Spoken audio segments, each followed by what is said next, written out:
Okay, I'm back working on this 2013 Kia Soul. I'm going to be replacing this door and fender up here. Just wanted to do a video on that, showing you how to remove that. Slowly going to be fixing some things on here. I still got to get a front bumper, but I just want to show you the damage here.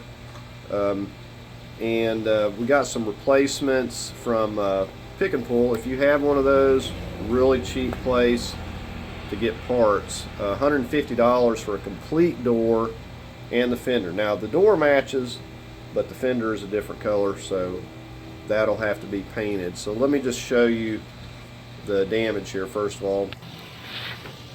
And this one is not just horrible, it's a lot more bent in, I think, than anything. It's not just horrible, not something that couldn't be fixed, but we're going to put another one on here. And this up here, you can see the gap in here. This bracket bracing here, I'll show you, kind of got smashed over. We're going to straighten that out a little bit. Now the door has got a pretty good hit right there, but if you can see back here is where it kind of got caved in there a little bit too. So we just got another door, so we're going to take this one off and just replace it and not worry about it. So here is the replacement. So other than just having a little bit of paint up there, this thing is in excellent condition. And was surprised that it hadn't been got yet, but it's complete. The inside panel and everything. The mirror even looks a little bit better. Okay, so here's my replacements, and this one's silver. It's a little bit different. It's off a 2010, and it has a little bit of a trim piece down there at the bottom, but I'm not worried about that. But I'm gonna have to get the fender stuff moved. It's really windy where it blows it away here. Now the front bumper's messed up on this side, but the first thing we're going to need to do is get this bumper out of the way. And we've got a screw right here, 8mm. It's coming under here. We're going to remove that, and we'll just take this loose. Got a couple here, and I could just take this one side here loose though, but we may just take the whole thing off, just move it out of the way. But there will also be some plastic pieces in here that you'll need to pop the little pins up on, but a lot of this stuff is broken underneath and up here, so I'm not going to be able to show you that.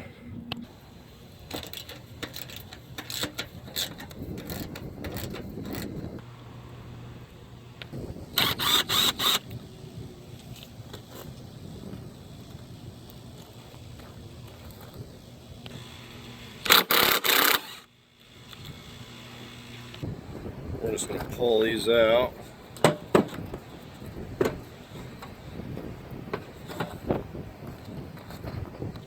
And it'll just pop up from one of those lights, and mine just fell off because that other side's already loose.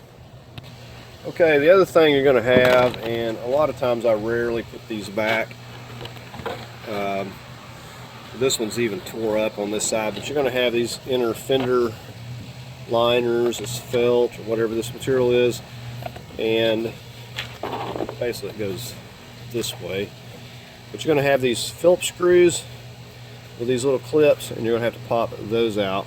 You're going to have some other clips up here to have to get loose to be able to get in here to this.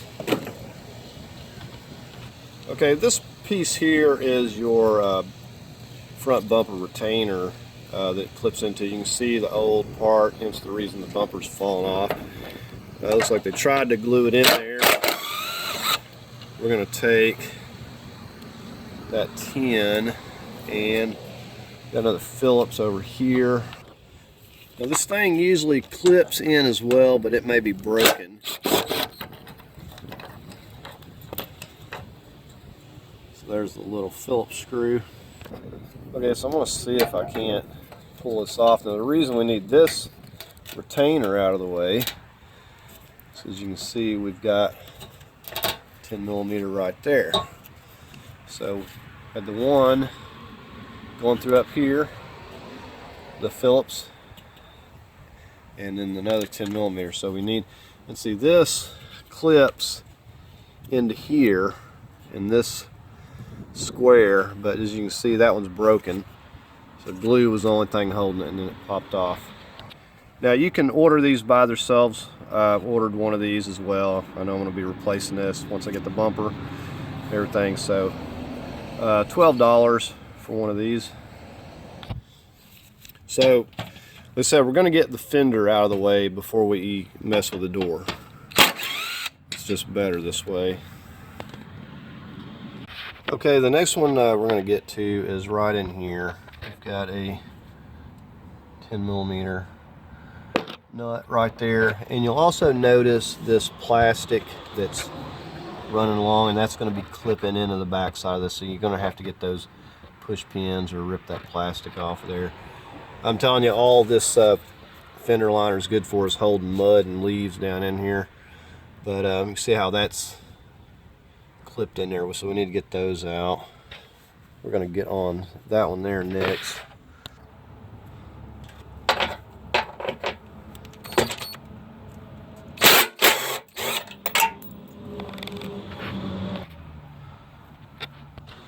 Okay, unless you have the molding, you'll be able to get down here to these 10 millimeters at the bottom.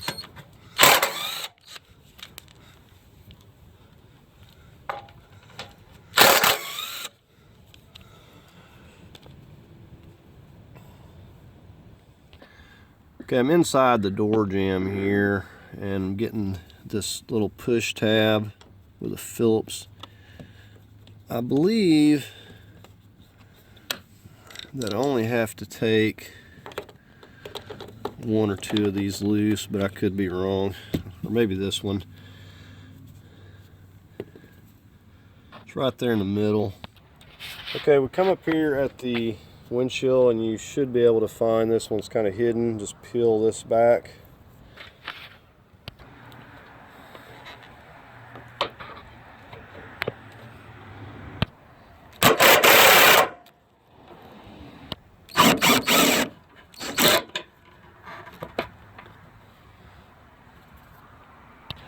So the only two we should have left is this one and this one. You see how this is bent. I'll have to straighten that out.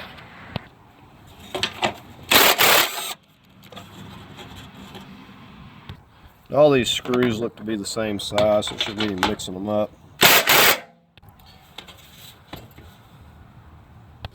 Let's see if everything's loose.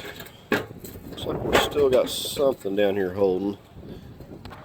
Okay, I missed one right in here.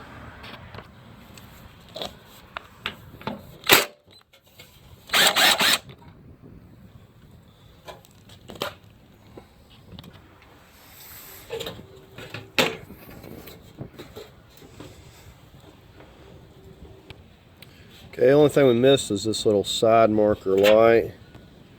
Let's see if I can.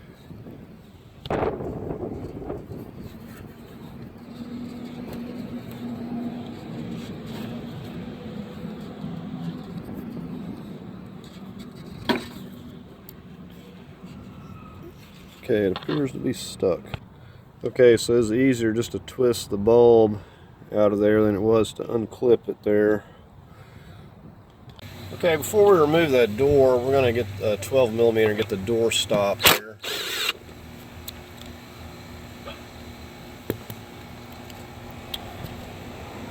Now I'm just going to allow this to close and kind of push that back in so it's out of the way. Okay, the next thing we're going to get is the connector. I really like this about Kia. You just need to push up, and this will just unclip from there. Okay, we're going to start getting these hinges. We're just going to get the back ones first. 13 millimeter here. We're just going to, and you'll notice that I took a marker, permanent marker, and we just marked around this. So the other one has the hinges. It's a complete door. So we're going to go by that mark, and hopefully the door doesn't have to be adjusted. I'm just going to take these back ones out first.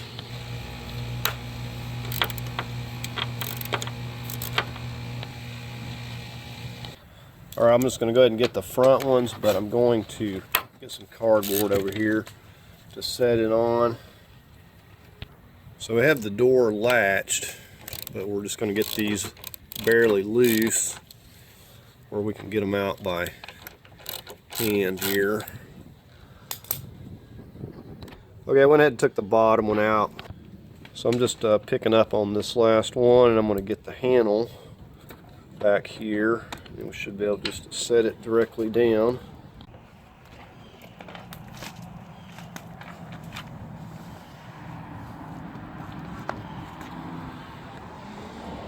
Okay, so I'm just going to get the good door over here and get it set in place. Okay, so I just set the handle and got it latched, and then just got one of these started loosely right here. Okay, now that I got the top one, I'll go ahead and get this bottom one in place, and if I have to lift up on it a little bit, I can. Putting a little bit of medium Loctite. Okay, so I had to pick up on the back. It's lining up with these marks good, so we'll take a look at it in a second. It shouldn't need any adjustment though. So I'm just going to get these other two in. Okay, so you can see my mark. If I need to lift it, I'll just loosen them up and move them up to the lines where I need them.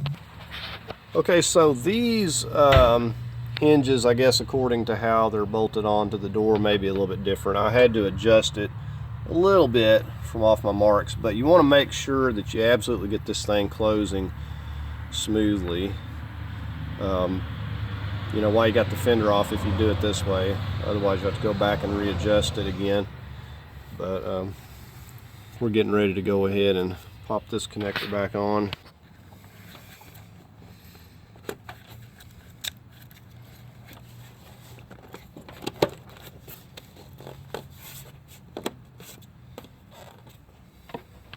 Now I didn't just torque these, I just snugged them up, but 25 foot-pounds should be sufficient.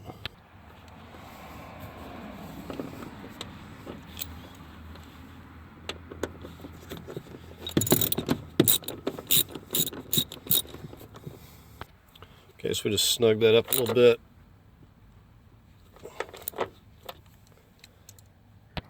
And I will have to swap my door lock out on here.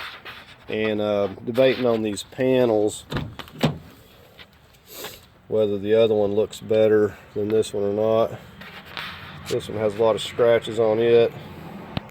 So I'm going to move on to the fender, and I did manage to straighten these out where they're going to be in alignment enough. I kind of test fitted it.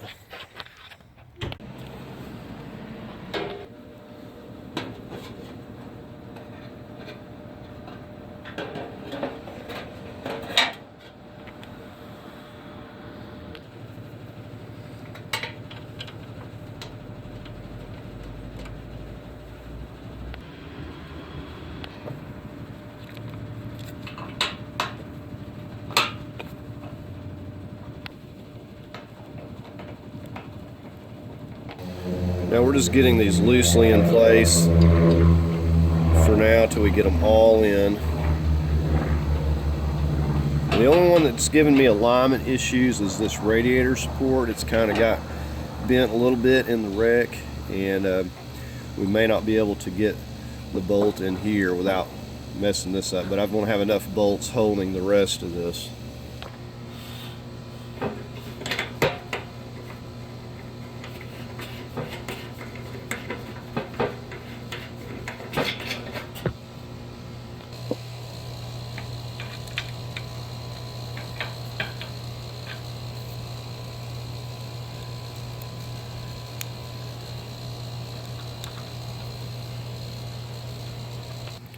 Okay, so we got the last one right here. Okay, so it's looking pretty good. I just got to get this gap even, get it the same as the other side. And while I'm doing that, I'll have to pull this up.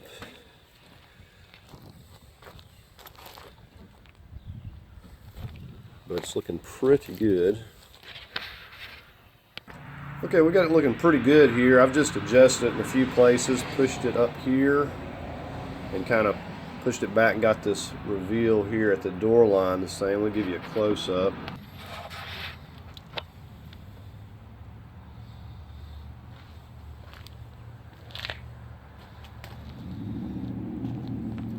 This is going in place pretty good. Just going to go ahead and snug everything up.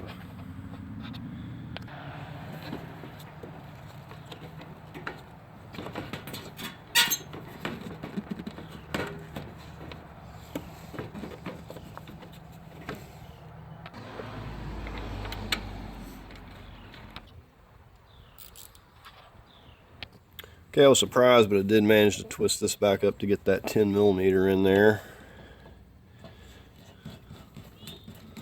I'm just fastening this back so I have something to kind of screw my broken front bumper into. I am going to be replacing it, but I don't have the replacement yet. Okay, at this point I'm just going to get my front bumper back on and then close the hood so we can get a good look at it here.